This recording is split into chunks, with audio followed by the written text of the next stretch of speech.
kita masuk ke materi kimia dasar bab 5. Sini kita membahas tentang termokimia. Termokimia ini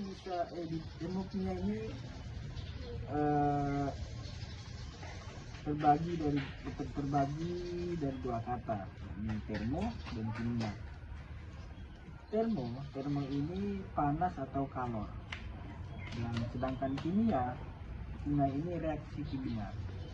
Jadi perpaduan antara termo dan kimia ini, jadi termokimia ini hubungan antara reaksi kimia dengan kalor atau panas. Nah, jadi karena alam semesta kita ini luas, para ilmuwan memberi dua istilah atau menganalogikan menjadi dua istilah, yakni sistem dan lingkungan. Sistem di sini segala sesuatu yang menjadi pusat perhatian atau objek penelitian, atau objek penelitian. Nah, sedangkan lingkungan di sini segala sesuatu yang di luar sistem. Jadi segala sesuatu yang di luar sistem itu lingkungan.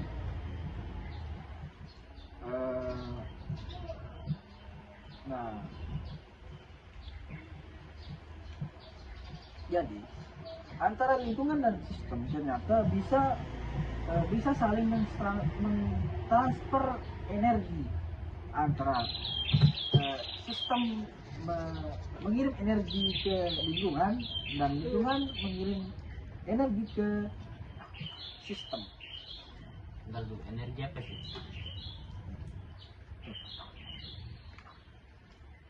Jadi dua. Energi itu peribuan. Tujuan. Apa yang masalah? Kalau sistem memberikan energi kepada lingkungan, berarti dia memiliki energi di dalamnya, dan total energi di dalam sistem tersebut dinamakan energi dalam. Lambangnya itu kecil. Nah, energi dalam di sini sulit ditentukan, dan yang bisa kita tentukan adalah perubahan energi dalam tersebut. Perubahannya yaitu delta U atau perubahan energi dalam. Besaran delta U ini sebanding dengan penjumlahan kalor dan usaha, atau delta U rumusnya itu delta U sama dengan Q plus W. Nah, terkadang Q ini bisa plus dan bisa min.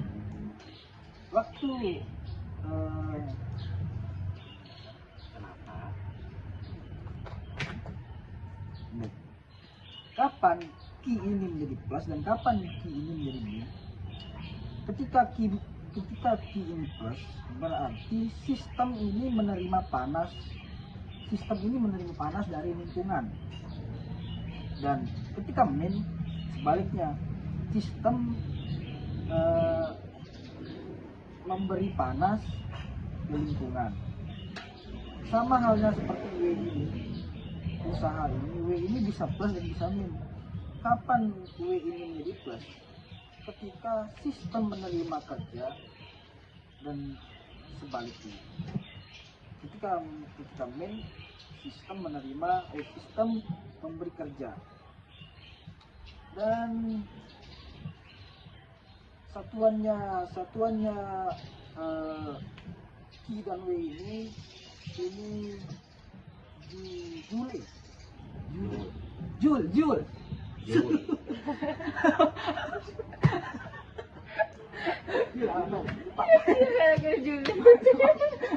Lupa. Satuan dari Q dan W ini Joule. Joule. Joule. Joule. Joule. Kemudian apa nih? Terus enggak materi ini. Mentira? Mentira itu? Entalpi. Dan kita akan membahas tentang entalpi.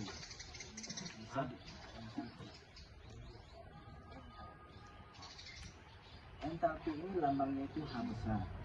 Jadi, apa itu entalpi? Entalpi ini adalah total panas dalam suatu sistem pada kondisi tekanan tetap. Tekanan ini lambangnya itu P. Nah, tekanan K. Kenapa entalpi? Entalpi.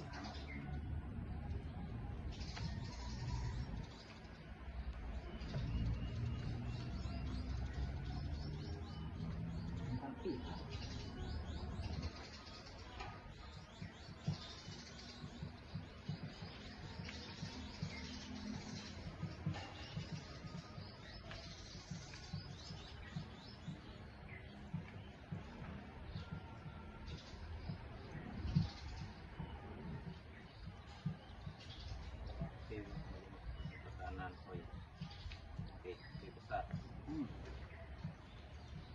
P tekanan. Dan delta H. Jadi delta H di sini adalah perubahan entalpi atau perubahan kalor reaksi. Nah, perubahan entalpi ini merupakan fungsi keadaan. Fungsi keadaan di sini merupakan suatu besaran yang hanya dipengaruhi oleh keadaan. Ya, keadaan. Ini pengaruhi keadaan. Keadaan di sini yang dimaksud keadaan di sini yaitu awal dan akhirnya. Jadi entalpi ini membahas tentang keadaan awal dan akhir. Kalau kita mau mencari delta H, caranya itu mengurangi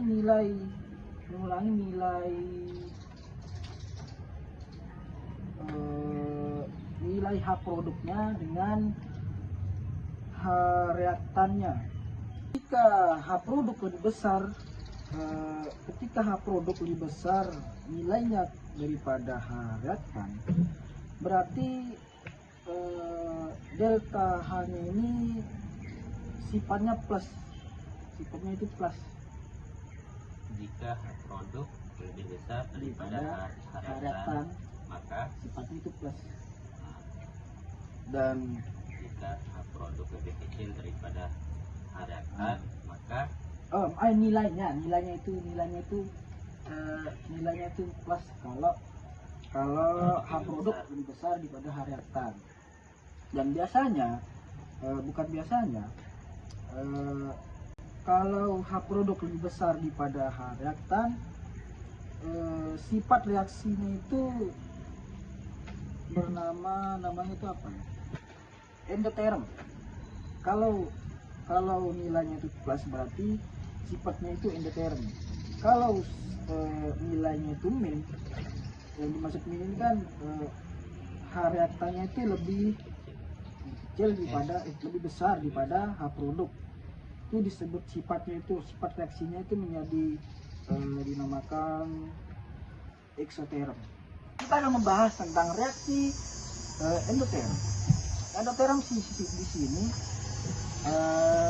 dicirikan, ciri-ciri endoterm di sini sistem menyerupai kalor dari lingkungan. Maksudnya itu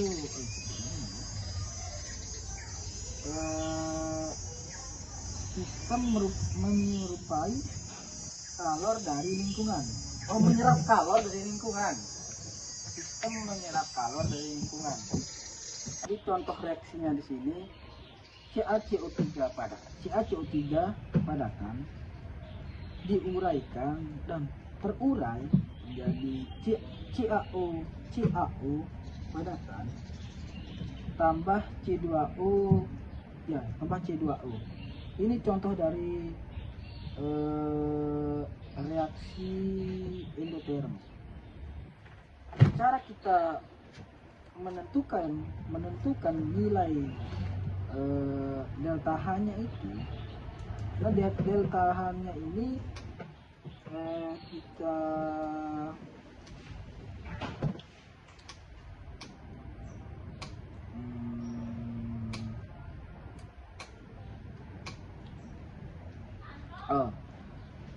nilai dari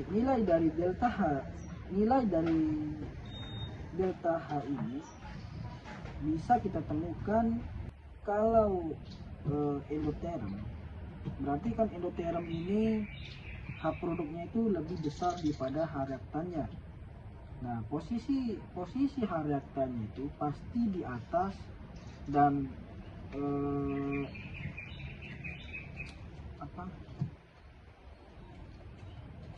H reaktannya itu di bawah. Contohnya misalnya CO padatan ditambah CO2 dan reaktannya ini CaO3 padatan.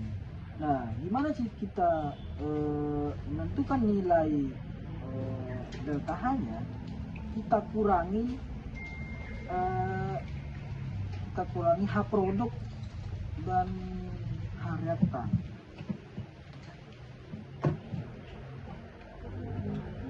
Hasilnya itu bisa ditemukan di sana ya. Kalau kita mau mencari delta H, maka rumusnya itu menggunakan H produk minus H reaktan.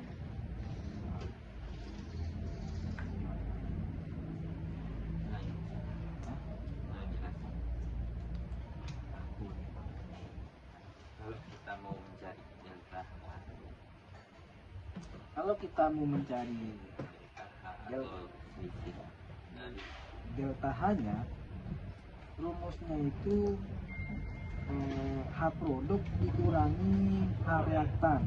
Itu rumusnya. Jadi kita akan beralih ke reaksi eksoterm. Reaksi eksoterm ini adalah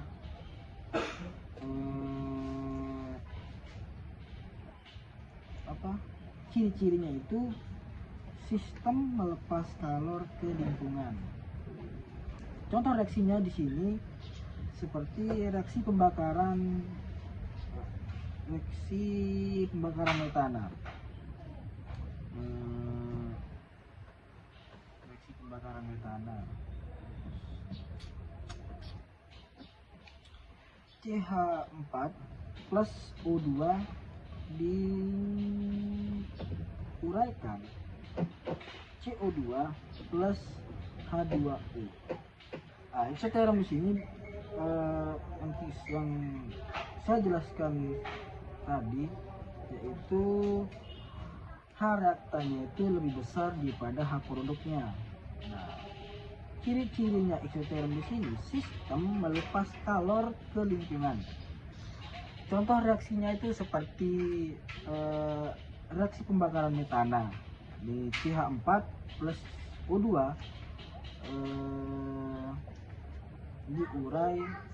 diuraikan CO menjadi CO2 tambah H2O. Nah, diagramnya di sini karena